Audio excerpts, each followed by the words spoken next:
what I learned after spending over $50,000 on in-app purchases.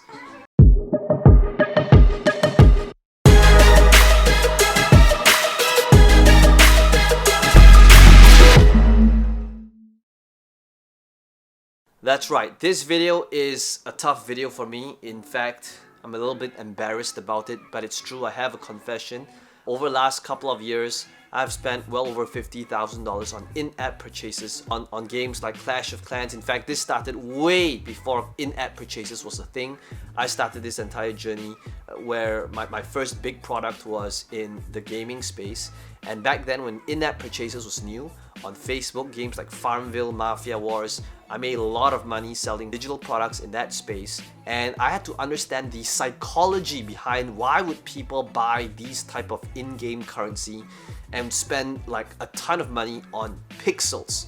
And I took the time off to really deconstruct and see why these companies would be making hundreds of millions of dollars. That's right, you heard that right. In fact, they would get up to billions of dollars in terms of valuation. And in this video, I'm going to be showing you and deconstructing with you why I literally spent tens and thousands of dollars to really not just play the game, but to really understand the marketing strategies to what kept these companies thriving, selling these type of in-game purchases. So the game that we're going to look at today is called Marvel Strike Force, and I'm going to be showing you my account where I've spent, let's just say, silly money, and I'm not proud of it. It is an addiction. I have spent a lot of money on all these different type of games, including games like Clash of Clans, this one, where it adopts different strategies to try to extract as much money from players as much as possible.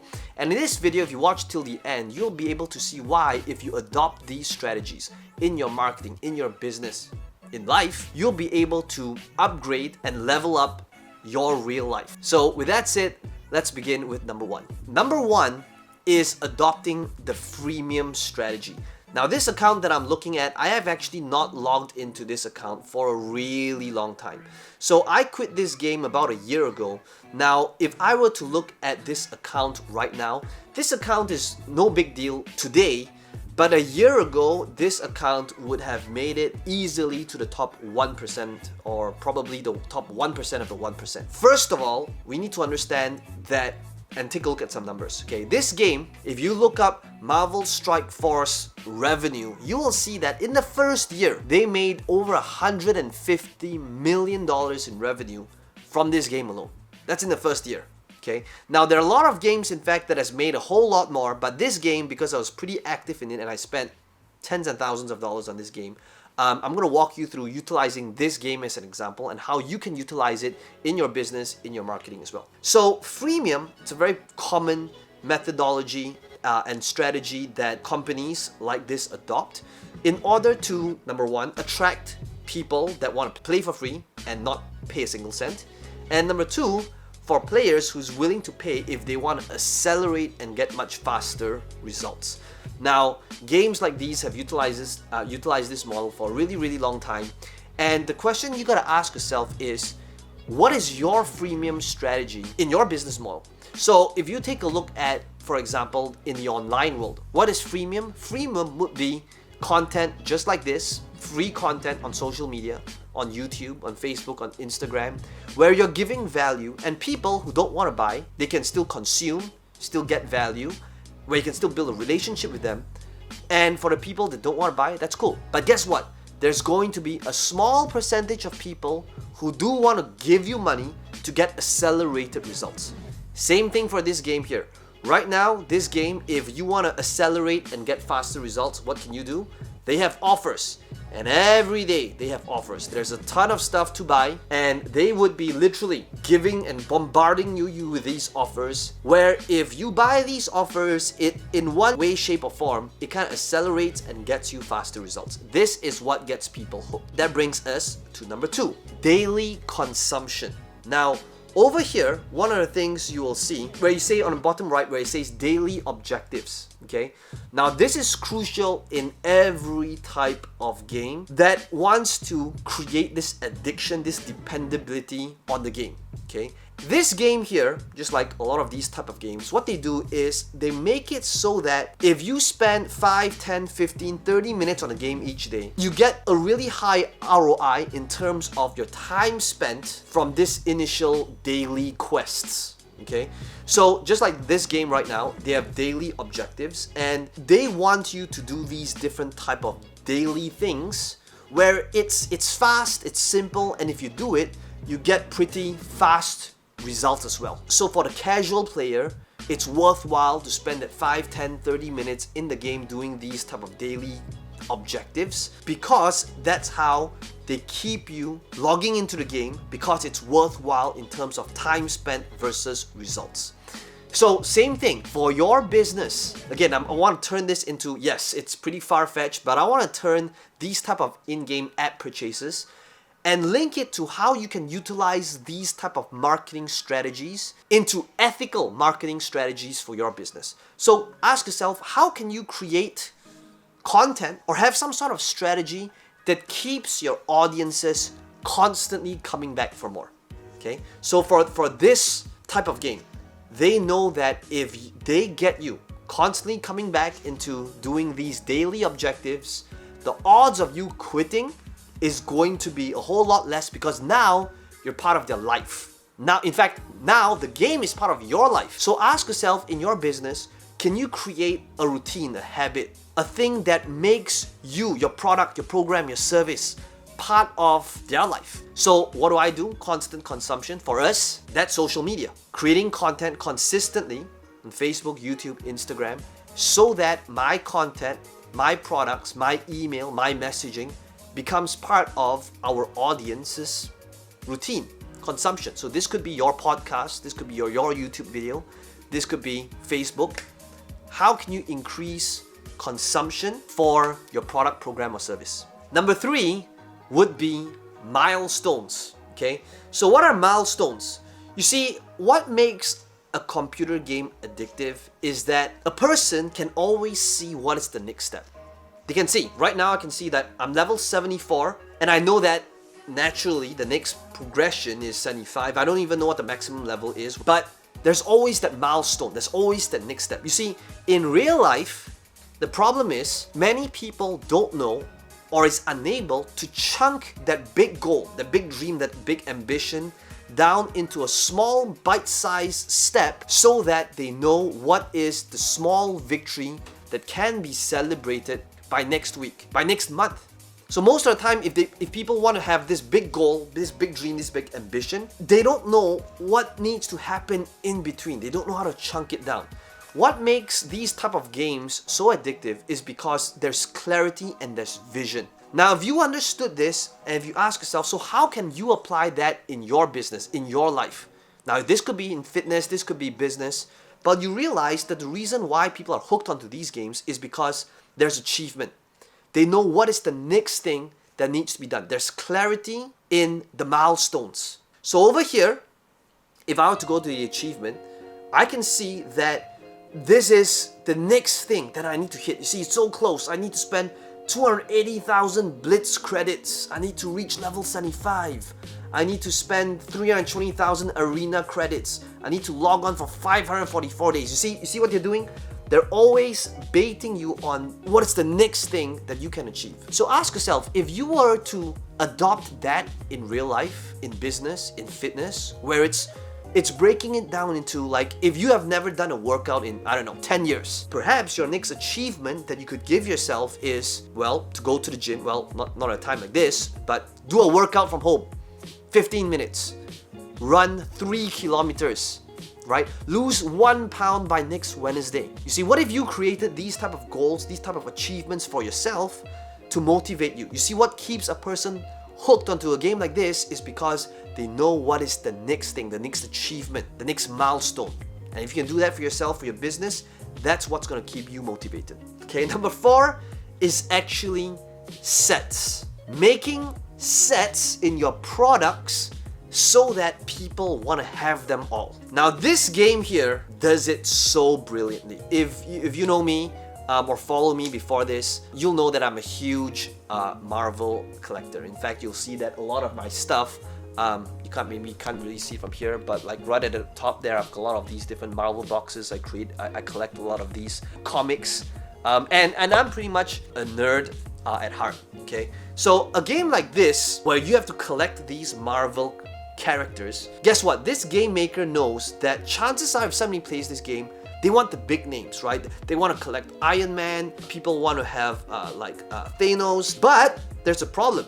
If people just play this game for Thor and Thanos and the big names and Nick Fury, it's not gonna sell well because they can only sell these characters. So you know what they do? They make it so that you need to collect them all in order to unlock either certain characters that you want or certain rewards or armor or things that might not make sense to you. Therefore, in order to do that, you'll need like the Shield Assault, and you'll need to collect these sets in order to unlock something else. This could be a little bit far-fetched, but if you were to, again, link it back to business and product and marketing, what does this mean for you? It means, what if you can make your product line similar but different enough so that your audience wants to have all of them? I mean, think about it. Think about how it could be like an iPhone and an iPad. I mean, really, is there that much difference? An iPhone, iPad, iMac, and think about Apple products. It's similar, but it's different enough for a consumer to want to have all of them. So think about your line of products. If you're thinking about creating your line of products, how can you actually create products? Now, this could stem from your book and how your book translates into an online course, and your online course translates into an event, and a mastermind. Now, whatever it might be for you, you could be in a totally different business, into a service, into consulting, where it follows a framework where it helps them get a specific result, but it comes at different price points because it's a different experience. So it's similar in terms of it's helping your audience get a specific result, but it's different enough so that your audience would still want to have all of them. How can you actually apply this? And that brings us to number 5, achievement and social status. Now, in a lot of these type of games, let's face it, if this was a one-player game, this game wouldn't make $150 million a year. All these big games, like by Supercell or by Clash of Clans, and especially games from Supercell, right? They're like $1 billion company today, and they're so good at selling these type of in-app purchases. But what do? They make social status and achievement a big thing. So for example, over here, what does this do? Well, social status and achievements, people want to be seen as number one. They want that recognition. Okay, so same thing here. For example, this is like the arena where you can like battle other people. Okay, so you can see my rank right now is 278. There was a point in time where I was number 1 this game, which by the way is totally meaningless. I mean, it's what is it for? Well, it's so that you can, I guess, have this recognition amongst the other players that you're number 1 in the game, right? But why is that such a big thing? It's because people would pay a lot of money for recognition. Now, how does this relate back to business and marketing? Our audiences, how can we give them recognition or social status? And that could be as simple as creating a Facebook post. Why? What makes a Facebook post shareable? It is because people share a post because they believe that by sharing that post, the content will help them elevate their social status amongst their peers. Like, oh, it's either new, it's funny, and they want to be seen as the person that is sharing that video. So for you, how can you celebrate your customers, your audiences, their achievements, just like what this game does in order for people to want to excel and accelerate and progress in this game? And that brings us to number 6. Number 6 is the end game. Now, end game in every single market is usually where the money is. In business, in marketing, you might have heard the money is in the back end. It's not in the front end. The front end is when it's expensive to acquire a customer. But who do you think is easier to market to? Do you think it's easier to market to an existing customer or a new customer? End game pretty much says this, okay? So in this game here, the end game is like when you go to this dark dimension, and to go to dark dimension, you need to have like these requirements, okay? And I quit this game long before like this dark dimension thing came out. I was in dark dimension 2, I completed this part here. But ultimately what this is end game. And in the end game, that is when the hardcore players, where they're already at maximum level, the ones who are spending the most money, that's where they're all at. Now in business, this is literally your most serious customers. So for me personally, what's my end game? End game is basically identifying who are my ideal clients, the people that is easy for me to serve, but is willing to pay the most money. So for example, in my market would be people I know who are running events, they're authors, they're coaches, they have a business that's making money, they're either doing live events or virtual events, and they want to be able to scale. And these are the people I know are my ideal audiences who will pay me $20, $30, $50,000 to consult with me, because I know and they know that if all I did was to help them get additional 1, 3, 5 high ticket paying clients for their services, for their programs, for their consulting, they will get all of their investment back and a whole lot more the next time they do the next live event.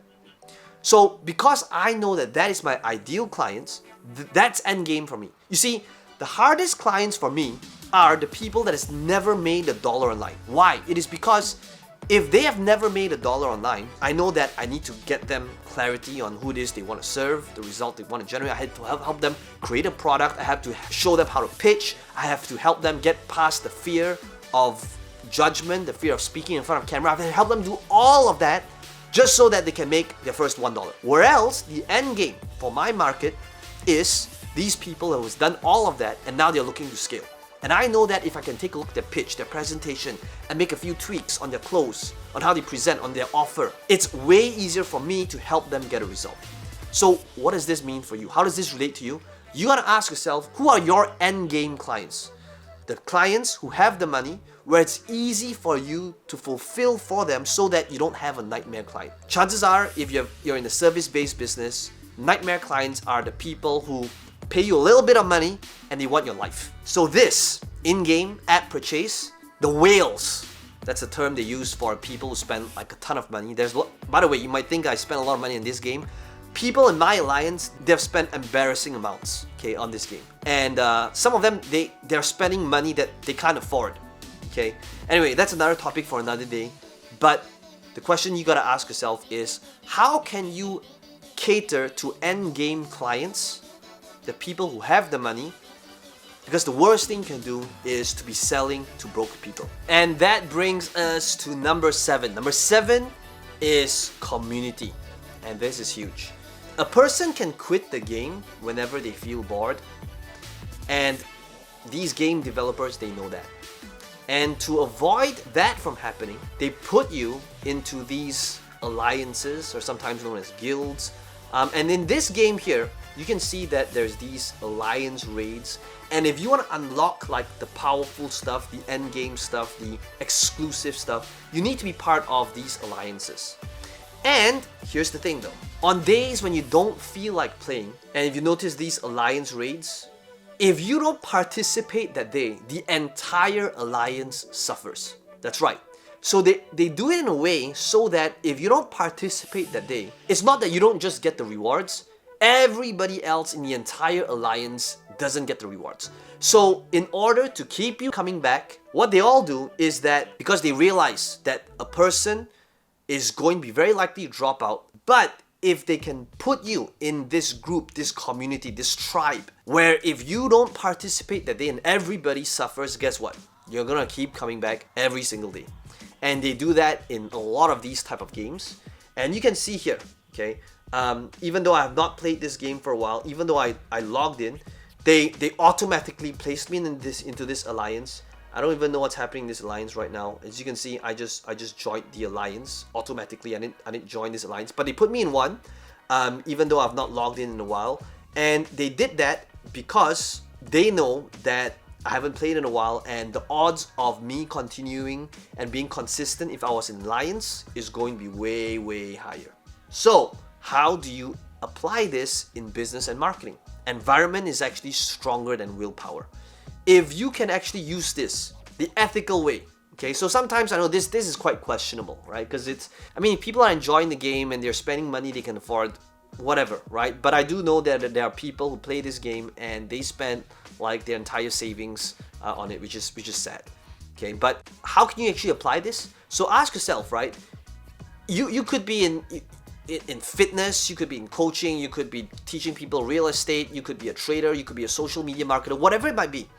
Whenever it comes to helping your audience get a specific result, guess what? Left alone, they might not go do it. But if there's accountability, if there is some sort of group that kind of supports each other, number one, becomes easier for you, your business. But now there's this tribe, there's this community, there's this feeling of belonging somewhere. And if you can create that for your product, for your program, for your service, that is what makes something from good to great to legendary. By the way, guys, if you like these kind of videos, this is not as you notice, this is not my usual type of videos. I do notice that this video might attract a lot of random people that just play Marvel Strike Force but have no idea who I am. So if I've not introduced myself, my name is Peng Joon. If you're new to this channel, I've been doing online marketing for slightly over a decade now, and in fact, my first big break was in the gaming market. I started off in the World of Warcraft market, and I replicated it across a lot of different Facebook games, and that's why I'm really well versed with this whole in-app purchase like world, because that's how I made a lot of money in the gaming space, right? Selling either products, information, membership sites, teaching people how to accelerate and get faster results. So if you like these type of videos, by the way, guys, smash the like button. It does help the channel out a little bit, and let me know in the comments below if you like these type of videos, and I'll create more of these type of videos. And be sure to subscribe to the channel if you like videos like this one. Okay, so back to my initial point. Okay, you subscribed yet? Okay, good. Subscribe yet? Yeah, smash the subscribe button right now. Okay, so the point I was trying to make is, how can you apply this? Can you apply community, an environment, and tribe? For example, a company like ClickFunnels. I use ClickFunnels a lot. It's a software that helps people build up pages, and it would have been another boring software company, but what makes the software great is not just the software, but it's the entire crazy tribe around that software, right, called funnel hackers. So ask yourself, how can you apply this portion of tribe, community, and the need to belong into your product? Whether it's a boring software, whether it's a coaching program, how can you create this movement around what it is that you do? And that brings us to number 8. Number 8 is daily deals.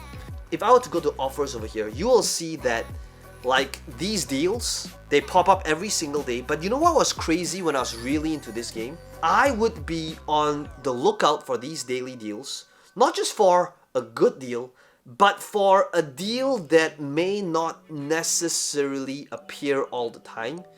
And I remember how it felt. Okay, so to give you guys some context, when I was really active into this game, there was this character, Minerva. There she is, okay? So Minerva, over here, was this character's like really powerful, okay? She was like the best healer in the game. And if you don't play computer games, that might totally, not make any sense. But for her, I wanted to level her up and get more, stars and make her more powerful. But the only way you can do that is you'll need to buy these packs. But because they make it so that you don't always see that offer, and it maybe only appears once every 2 or 3 months, guess what? You're waiting every single day to see, and I'm like, please let there be Minerva stars for sale today. And that's what makes it powerful. So they have daily deals, but they rotate them so that you're on the lookout for these deals. So ask yourself, if you're into e-commerce, if you have some sort of store, and you can see they are so good at monetizing because they have these daily deals, but they make it so that you're on the lookout for these deals so that you'll be excited when you see the deal that you want. And number 9 is the most powerful one of them all, which is, even if you have money, you can't buy what it is that you want. And this is the part that is genius, okay?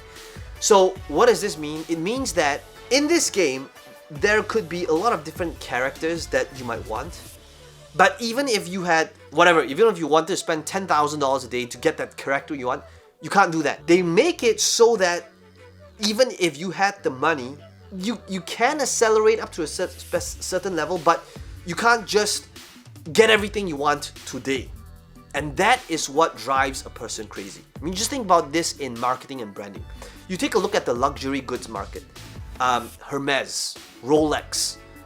If you walk into a Rolex store saying, hey, I want to get this Rolex stainless steel Daytona, that person's gonna laugh at you. You know why? Because even if you had the money, you can't buy it. And that's one of the things that Rolex did really well. They took the option that even if you had the money, you can't buy it. And that's what makes people who have the money go crazy, right? If you think about what pushes the buttons of wealthy people, people who have money, it is when you say, your money's no good here. Same thing with Hermes. I remember going to the store in Paris a couple of months ago, before the whole lockdown happened. Same thing here. Number one, you have to make an appointment if you wanted to buy these bags, okay? And even then, you have to be offered, which I thought was ridiculous. I'll talk about that another day. But utilizing that same example in the area of business and marketing, what did these guys do so well? It was, even if you had the money, you can't level up the character you want today, even if you wanted to spend 10 grand on character. You have to look out for the daily deals. You gotta wait for the character to appear. And then they have these things called red stars. I don't know if that's still a big thing today. So back then, yeah, so these red stars, okay, it looks like they still have it, these red orbs, okay, they would release it and it would be very, very limited every single day. And because it was very limited and it's not something that you can buy all the time, it made you feel like because you can only buy it once a day, you have to buy it. And that's what made me spend a lot of money as well. And I would justify it with dumb reasons like, well, I'm doing this to learn marketing, and I kind of did, and that's why I'm teaching you this. So I'm guessing there's good ROI here as well, and can learn through what I went through. So ask yourself, if you wanted to target people who have the money, how can you actually take that purchasing power away so that they have to be waiting in line? So, like for me, my high-level clients, I make them apply. Why? Because people have the money. If you want to vet and say, look, there's an application process, guess what? People want that even more.